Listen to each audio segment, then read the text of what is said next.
जर स्वामींची भक्ती तुमच्याकडून नित्यनियमाने घडत असेल ना, तर खूप भाग्यवान समजा स्वतःला. जर दर गुरुवारी तुमचे पाय आपोआप स्वामींच्या मठाकडे वळत असतील, तर भाग्यवान समजा स्वतःला.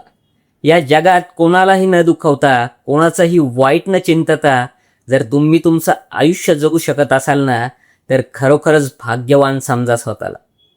दिवसभरातून कितीही वेळा जर तुमच्या मुखातून श्री स्वामी समर्थ हे नाम सतत येत असेल, तर भाग्यवान समजा स्वतःला. कारण या गर्दीतून स्वामींनी त्यांच्या भक्तीसाठी फक्त तुम्हाला निवडले, आणि ज्याला ब्रह्मांड नायकाने स्वतः निवडले, त्यापेक्षा मोठी आणि भाग्याची गोष्ट या जगात दुसरी काय असू शकते. स्वामींची भक्ती सोपी नक्कीच नाही, पण ती ज्याच्या वाट्याला येते ना, त्याच्या इतका श्रीमंत आणि भाग्यवान या जगात दुसरा कोणीच नाही.